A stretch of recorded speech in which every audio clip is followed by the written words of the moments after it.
See, that seems important in my perspective because the rallies are like Trump's bread and butter. That's how he throws his red meat out to the lion's den of his supporters. So it's gonna be page 29, right?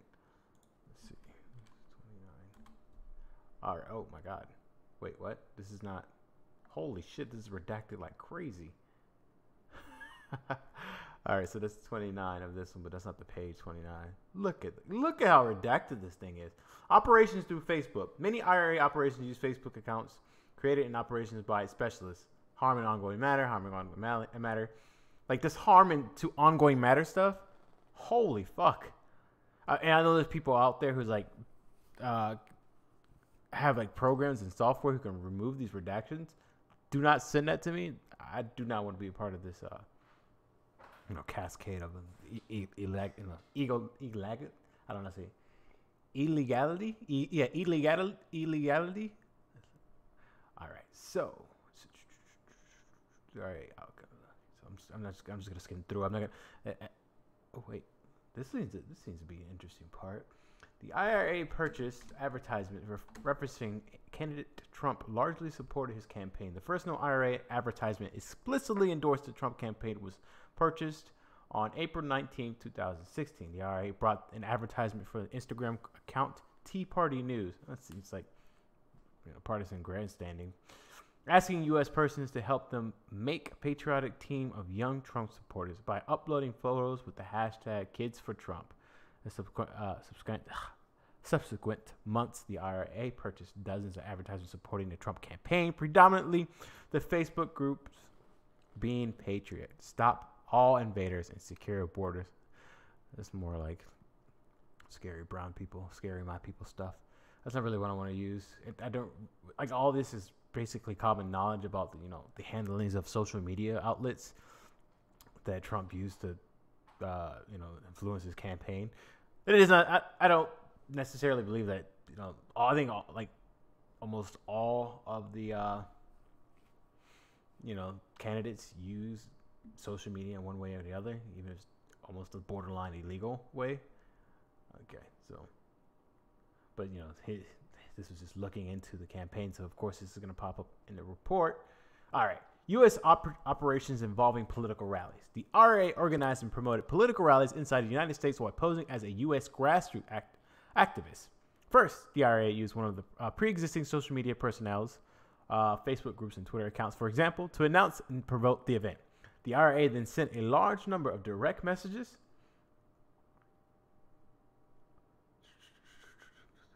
In most cases, the IRA account operator would tell the U.S. persons that they personally could not attend the event due to some pre-existing conflict or because they were somewhere else in the United States. The IRA then further promoted the event by contacting U.S. media about the event and directing them to speak with the coordinators. After the event, the IRA posted videos and photographs of the event in the IRA social media account. So basically, the pretenses of creating like false peoples or persons to inflate the overall appearance of the political rallies being as much as diverse. The office identifies dozens of U.S. Rallies organized by the RA. Here's the earliest evidence of the rally was a Confederate rally, and over in 2015, the RA continued to organize rallies even after the 2016 U.S. presidential elections. The attendance at the rallies varies. Some rallies appear to have drawn few, if any, participants, while others drew hundreds. The reach of the success of these rallies were closely monitored. Harm into ongoing matters. So I'm guessing they involved by putting up FBI plant in the rallies just to see if they. Holy shit! That's a whole blacked out page. Oh my god. Yeah, I only read 30 pages. This is how far I got. Oh my god. Okay, let's look at this one. So. We know the inaugural committee has committed some sort of financial fraud. There's been evidence posed right now, and that the Trump administration is also being investigated by other entities within the United States on these matters. Okay, so from June 2016 until the end of the presidential campaign, almost all of the U.S. rally organized by the RA focused on the U.S. election, often promoting the Trump campaign and opposing the Clinton campaign. Of course, that's what you want to do. Okay, pro-Trump rallies include 3 in New York, a series of pro-Trump rallies in Florida to August 2016. a series of pro-Trump rallies in October 26 in Pennsylvania. The Florida rallies drew attention to Trump's campaign, which posted about Miami rallies on candidate Trump's Facebook account. As discussed below, many of the same IRA employees who oversaw the IRA's social media accounts also conducted the day-to-day recruiting of political rallies inside the United States. Okay, doesn't seem like there's anything really fishy about that statement, but we continue forward. This is an IRA poster for Pennsylvania rallies organized by the IRA. So let's see, how many PA workers lost their jobs due to Obama's destructive policies? Nonsense. Minus for Trump, bring back our jobs. Hope they regret it now, but most of them are still going to vote for the imbecile anyway. As early as 2014, the IRA instructed employees to target the U.S. persons who could be used to advance its operational goals. Initially, recruitment focused on the U.S. persons who can amplify the consent posted by the IRA. Again, more redacted bullshit. Harm to ongoing matter. Harm to ongoing matter. They said that there's like a lot of like there's no more indictments going on. I mean, the fact that most of these blacked out blocks are like harms to ongoing matter. Maybe there's just other investigations involving Trump that these, were proceeding, but I don't know.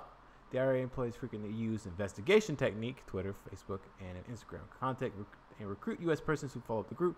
They recruited U.S. persons from across the political spectrum. For the example, the IRA targeted the family of blank and a number of black social justice activists. This is getting juicy now. While posing as a grassroots group called Black Matters U.S. So this is the story back then where basically they found that some Russian involvement of stirring up the divisive racial tensions in the United States on Black Lives Matters groups, basically, trying to shit on them, stoking that racial flame that America is so well known for burning out, of course. All right, so let's continue.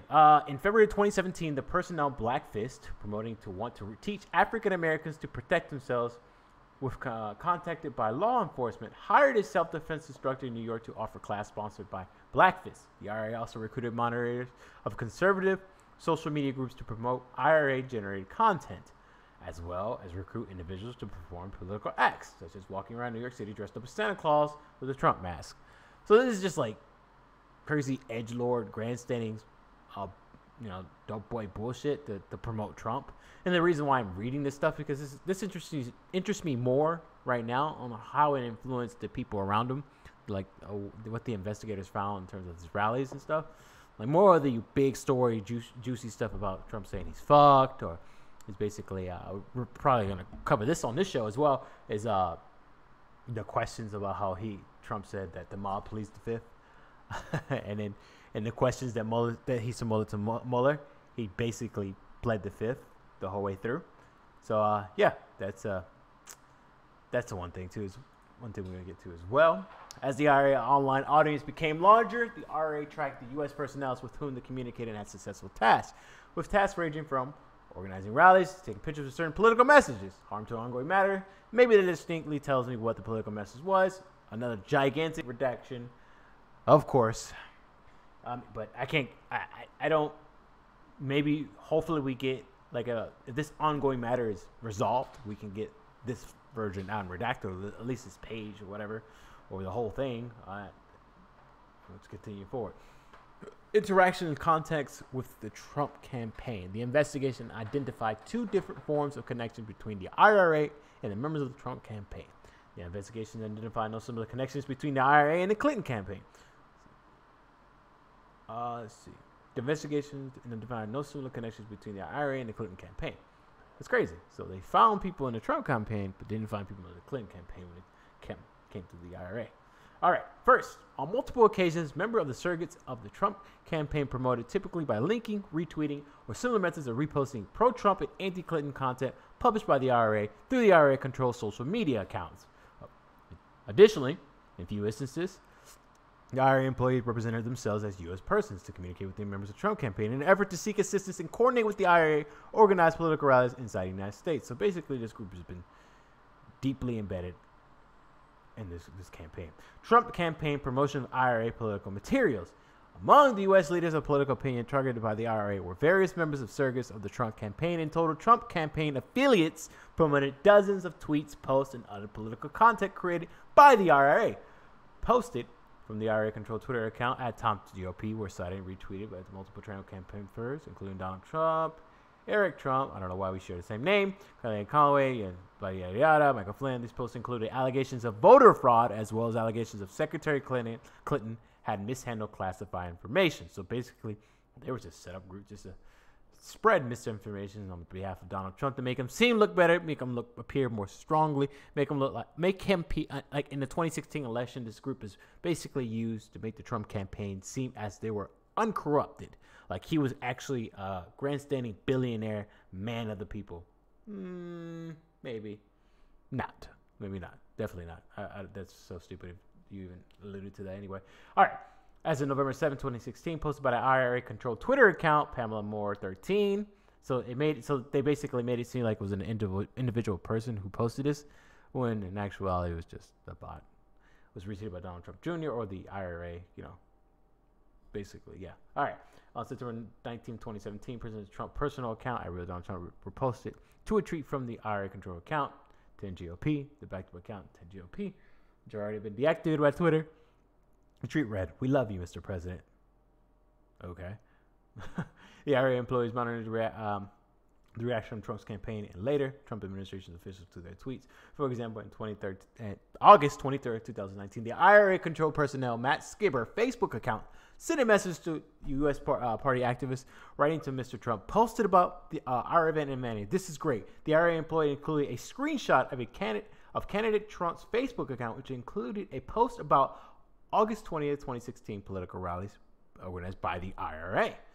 These people were basically had their hands in almost everything in regards to his rallies and sowing content in social media.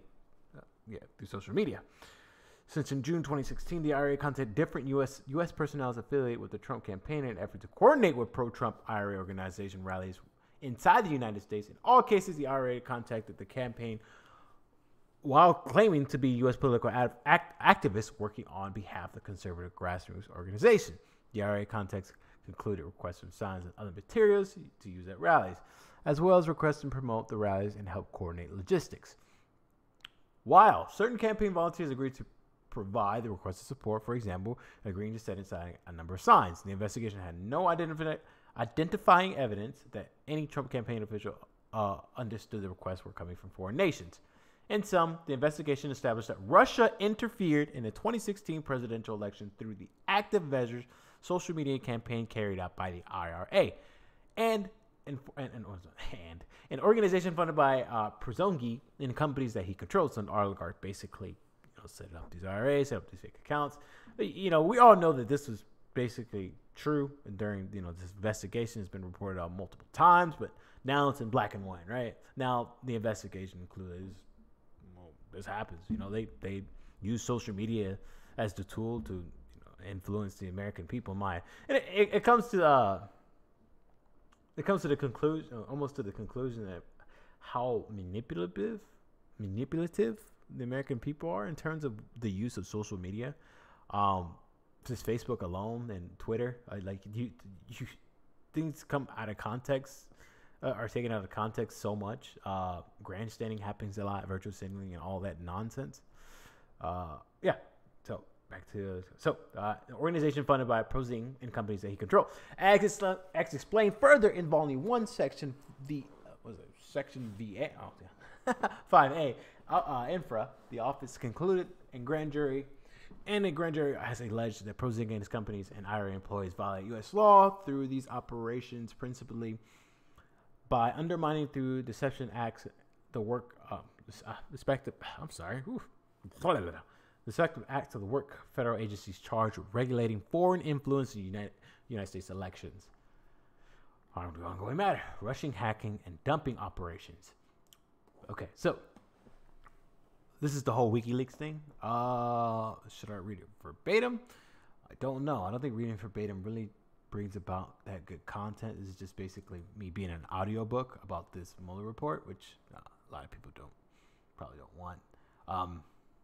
Okay, so see, the Trump campaign shows interest in WikiLeaks release in the summer of fall 2016. So basically, this summarizes that. Let's just go. They targeted the Clinton campaign, large-scale malicious software, while other departments conducted large-scale spear phishing campaigns, a Bitcoin mining operation. So military unit blank, blah blah blah. Let's see. So I'm just gonna speed read some of this stuff, so we can just make a summary about it. DCC, the DNC networks, condition later. So basically, what they were doing, it looks like they were just implementing a certain type of malware to the DCC and DNC networks, so they can basically bring tasks and find the evidence they need to hand over to Trump to use as a political dirt on Hillary Clinton. So this is big to sum up. VPN extended private network also allows you to receive data across outside data departments. So basically, that's actually a reference. Investigation techniques. Oh, okay. Jesus Christ.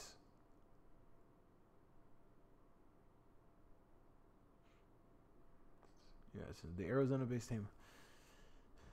Theft of documents from the DNC and DCC network. So we know that the electronic way to, find the files, hack into people's personal account, and steal sensitive information. But what about the physical way to do it? So I might read this one for verbatim. Officers in Unit 261565 stole thousands of documents from the DCC and the DNC networks, including, I'm guessing this is the electronic way, including sufficient amounts of data pertaining to the 2016 U.S. federal elections. Stolen documents included internal strategy documents, fundraising data, opposition research, and emails from the working inbox of DNC employees. Oh my God, it seems like it was just so easy for them. The GRU began stealing DCC data shortly after the gain access to networks on April 14, 2016, approximately 3 days after the initial intrusion. GRU officials downloaded raw raw exe, yeah. Means executive file, or execute file, whatever. The following day, George was researching when compromised DNC's computer on file containing searches of Hillary, DNC crews. So they just found, they found everything. It was just so easy for them at that point.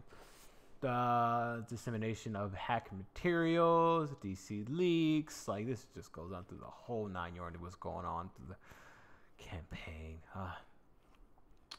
Let's see. Today was a good day. I just bullied some nerds at school, went home, watched Netflix.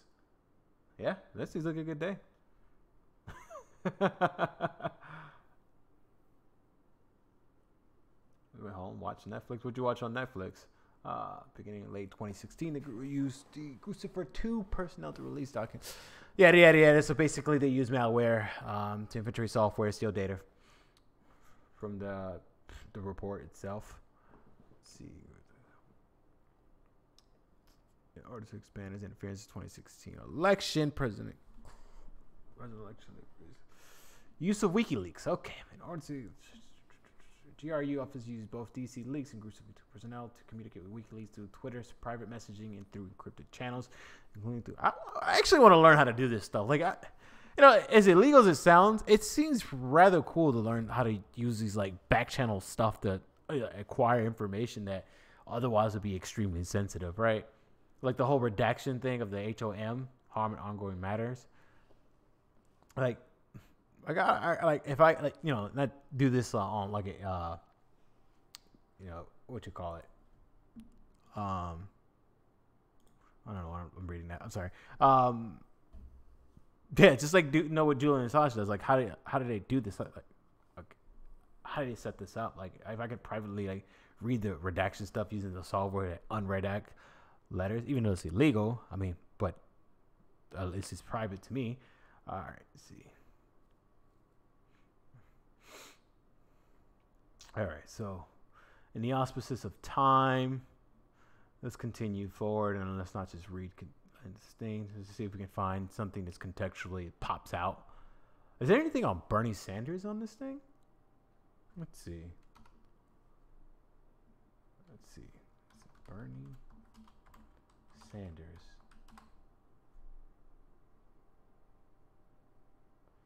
I always wonder, like, is Bernie Sanders in this report? No, didn't find anything. Let's just try Bernie. Why is this pink?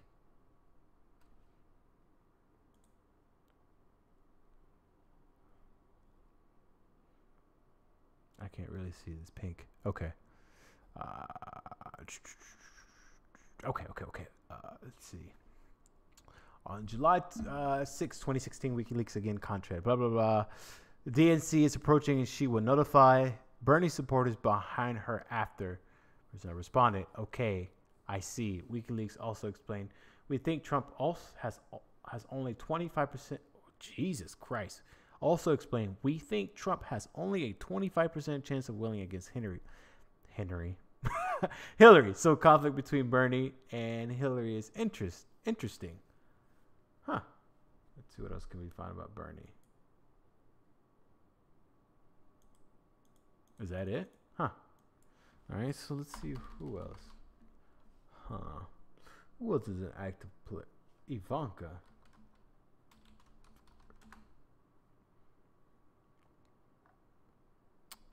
Okay. So in February 2014, Ivanka Trump met with Evelyn Vargo. I don't know how they. Igalavor.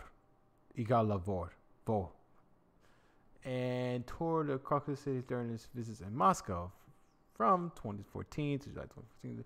The group discussed design standards and other architecture. Yeah, boring stuff.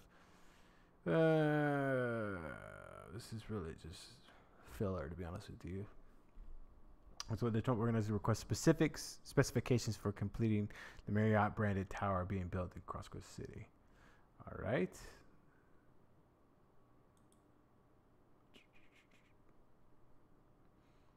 Okay, so Cohen was the only Trump organization representative to negotiate directly with the IC experts or its agent. This is just information I'm looking up that has the key term Ivanka in it. In approximately September 2015, Cohen obtained approval to negotiate with the IC experts for candidate Trump, who was then president of the Trump organization. Cohen provided updates directly to Trump about his projects for 2015 and 2016, assuring him that the project was continuing. Cohen also discussed the Trump Moscow project with Ivanka Trump as design elements such as possible architects used for the project and Donald Trump Jr. Nothing really spectacular. As soon as I saw Cohen, I was like, what is this?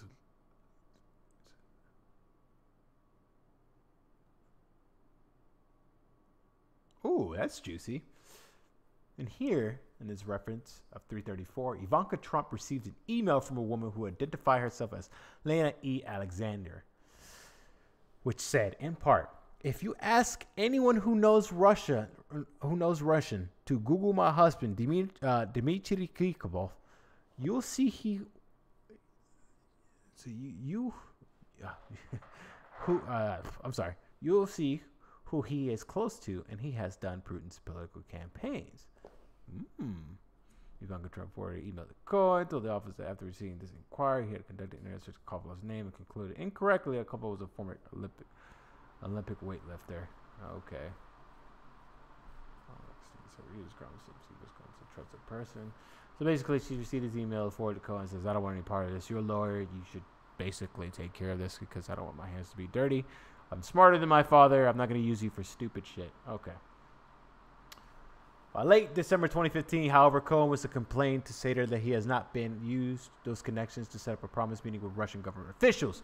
Cohen then tells Sater that he was setting up the meeting myself on January 11, 2016. Cohen emailed the office of Dmitry Peskov, the Russian government press secretary, indicating that he's desired to contact Sergei Ivanov, Putin's chief of staff. Cohen in earnestly used the email address pressp.gov.ru instead of the correct one, .gov.ru. So the email apparently did not go through. Oh my God, really?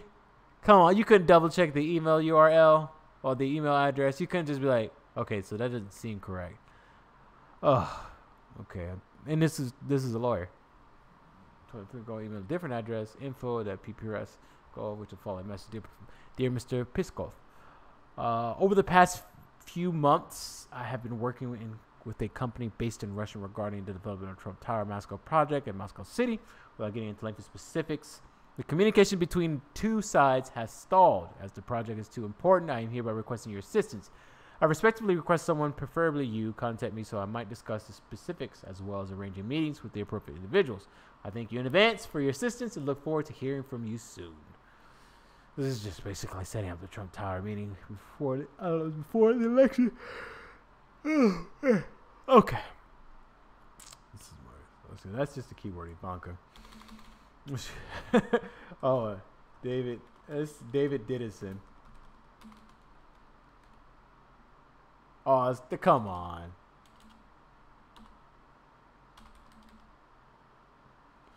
Oh, come on. What about, let's see if we can find bone spurs.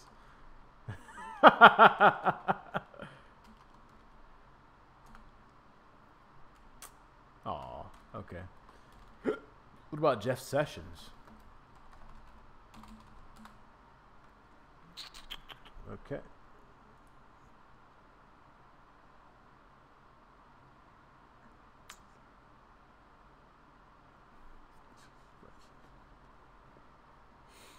Full statement today, President Donald Trump before he directed Coleman that he has been terminated and removed from office. President Trump acted based on clear recommendations from Attorney General Ralph Ruler's team, Attorney General Jeff Sessions.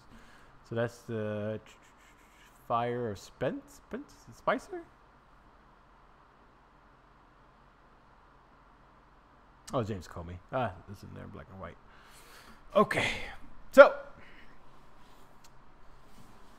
basically, like I said, I don't want to go through this whole report. I think probably it's going to do already 50 pages.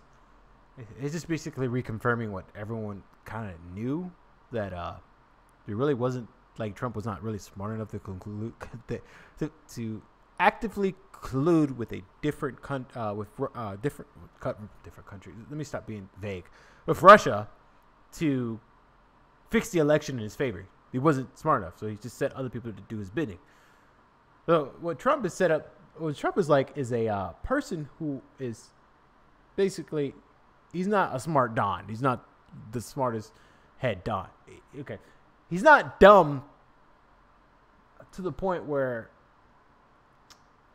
he's not dumb to the point, I don't know, he's so fucking stupid. I don't know how to really set him up in a positive manner when describing him. So he's not dumb. Okay, so let's go with this. He's not dumb enough to do things himself. Because he's smart enough to know that if he does it himself, he's easily caught doing those stupid things. That makes a lot of sense. So he has the capital. This is what most rich people get away with.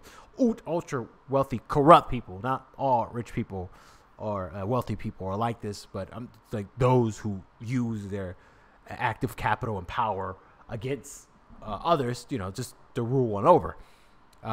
He knows that he's probably learned it from his father to send his minions to do his bidding for him and basically play the naive fool.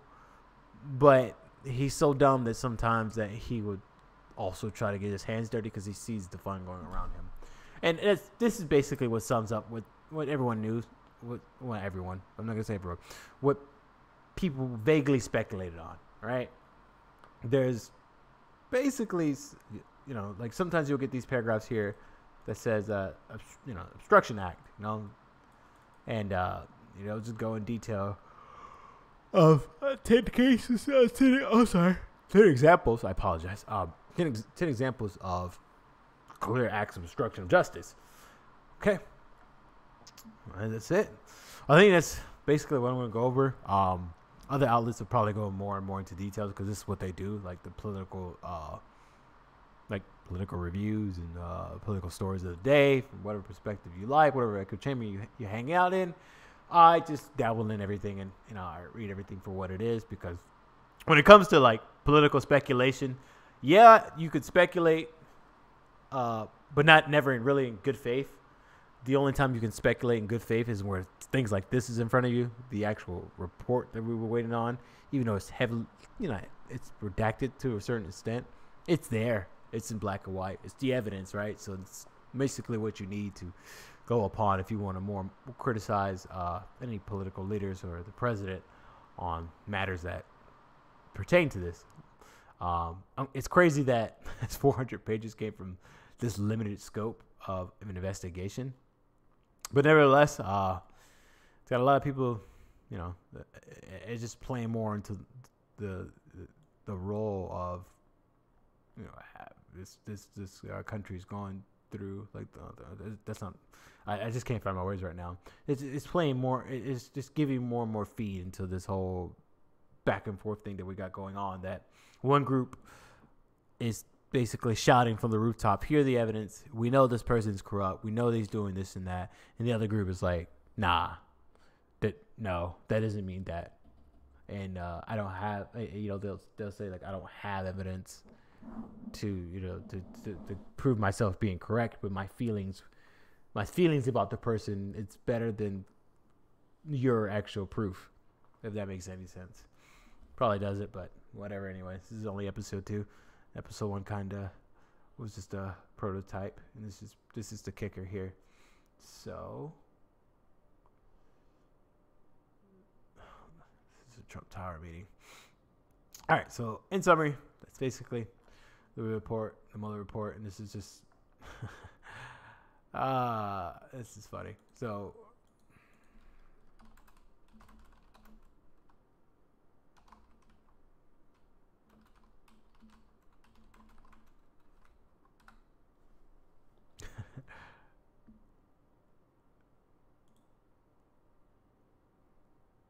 listen to this. When you have your staff taking the Fifth Amendment, taking the Fifth, so they're not prosecuted. When you have the man that set up the illegal server taking the Fifth, I think it's disgraceful. Fifth Amendment. The mob takes the Fifth. If you're innocent, why are you taking the Fifth Amendment? Fifth Amendment. Horrible. Horrible. He pleaded the Fifth, and that was the end. We never heard about him again. This is like Watergate, only it's worse.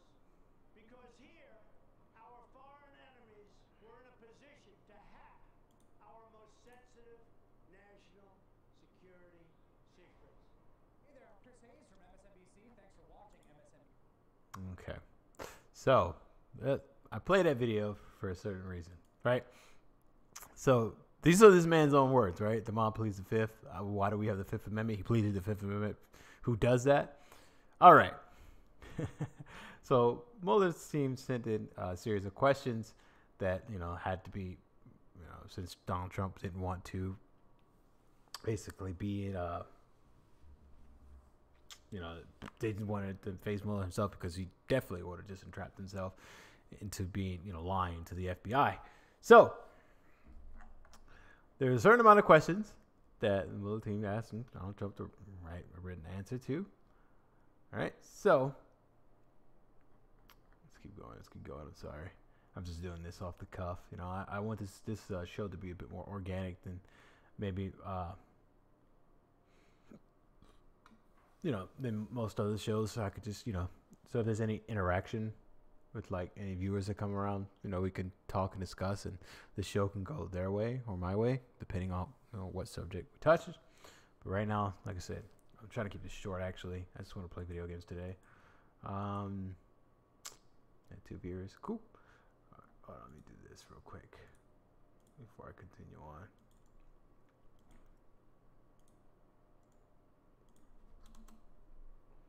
All right.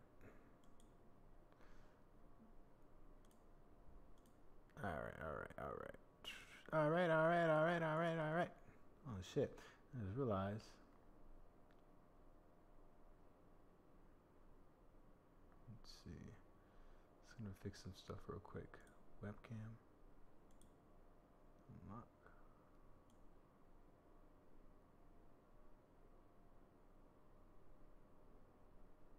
Make that smaller. That's fair. And then lock the webcam. I'm sorry, I'm just fixing things on the fly. Header, follower go.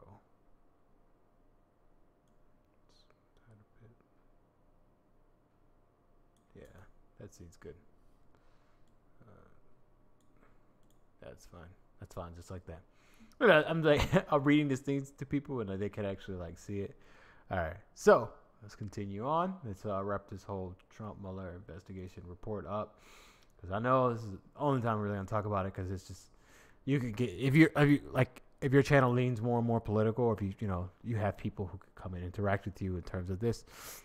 This is good subject. This is great content, right? This is one of the blessings we have with this shitty ass president. you know, you have enough content for new political viewers to and new independent media outlets to stand out and, you know, be popular, which is great. This is what we need, right? No more of the norm and stuff like that is going on. All right. So let's wrap this up. So back to the mob police the fifth, because, you know, they do. All right. So and every question that was asked to Trump, he did exactly what he's the hypocrite that we all know he is. Yeah, he pleaded the fifth, basically. So I'm just gonna read like the first three questions. Oh shit, and there's more into the question. Whatever. All right. So the first question: when did you first learn that Donald Trump Jr., Paul Manafort, or Jared Kushner was considering participating in the meeting in June 2016 concerning potential negative information about Hillary Clinton? Describe who you learned the information from and the substance of the discussion. Okay, so that's question A. Response: I have no recollection of learning at the time that Donald Jr., Paul Manafort, or Jared Kushner was considering participating in the meeting in June 2016 concerning potential negative information about Hillary Clinton. Nor do I recall learning during the campaign in June 9th, 2016, meeting has taken place, and that the reference emails existed, or that Donald Trump Jr. had other communications with Emma Agralov, I'm guessing that's that Russian spy or lawyer, and Robert Goldstone between June 3rd and 2016. I have no recollection, nor do I recall. His own words. Fifth Amendment.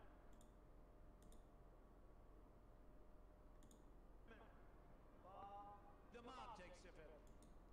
There you go. What was that again? If you're innocent, why are you taking the Fifth Amendment? Fifth Amendment. Why are you taking the Fifth Amendment? Fifth Amendment. Horrible. Horrible. He pleaded the fifth, and that was the end. We never heard about him again. This is like Watergate. Only it's worse. Because here, our foreign enemies were in a position to hack. The what? Taking the fifth. I think it's disgraceful. Fifth. Right. People actually voted for this clown. Okay. Let's continue forward. I mean, and YouTube is messing up. It does that every time I live stream, but fuck it. All right. So now let's see. Responses to. Okay. So the second question. Attached to this document is Exhibit A in a series of emails from June 2016 between among others, Donald Trump Jr., Robert Goldstone, in addition to emails reflected in Exhibit A, Donald Trump Jr. had communications with Rob Goldstone and Eamon Egelroth. I don't know. No, what the hell? I'm sorry, my phone was acting up. Okay, did Mr. Trump Jr. or anyone else tell you about or show you any of these communications? If yes, describe who discussed the communications with you, when, and the substance of the discussion. B2. When did you first see or learn about about all or any part of the emails reflected in Exhibit A? When did you first learn about the proposed meeting involved as was described being a part of Russia and its government supportive for your candidacy? And B4. Did you suggest to or direct anyone not to discuss or release publicly all or any portion of the emails reflected in Exhibit A? If yes, describe who you communicated with, when, and the substance of the communication, and why you took action. No, I'm saying adding why you took that action. All right, so let's scroll down to his response. Oh man, this is a parse. What the fuck?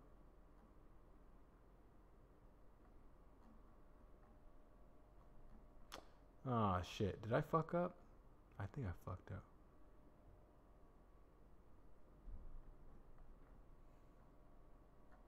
Holy fuck.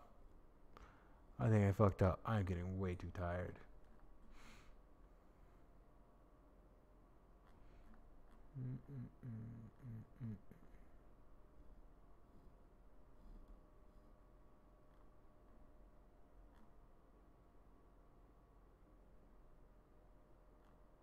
Sorry for the quietness. I have to.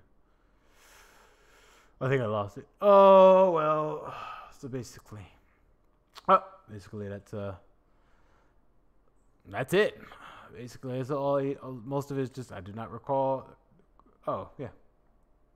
Question part 2A. I don't remember the date on which it was publicly reported that the DNC has been hacked. So it's just the responses is I don't recall. I don't recall. I don't recall. I don't know. I don't know. I don't recall. I don't recollect. Whatever you can use that.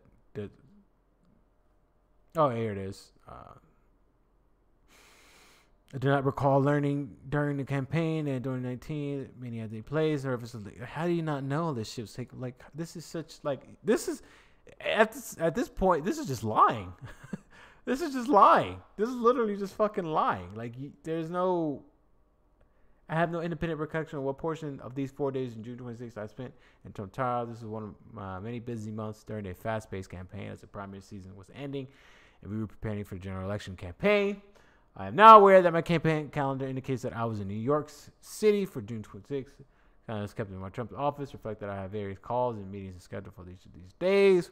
While those calls and meetings may or may not actually have taken place, they do not indicate that I was in Trump's tower during the portion of each of these working days. I have no reason to doubt that I was, and when I was in New York City, I stayed much.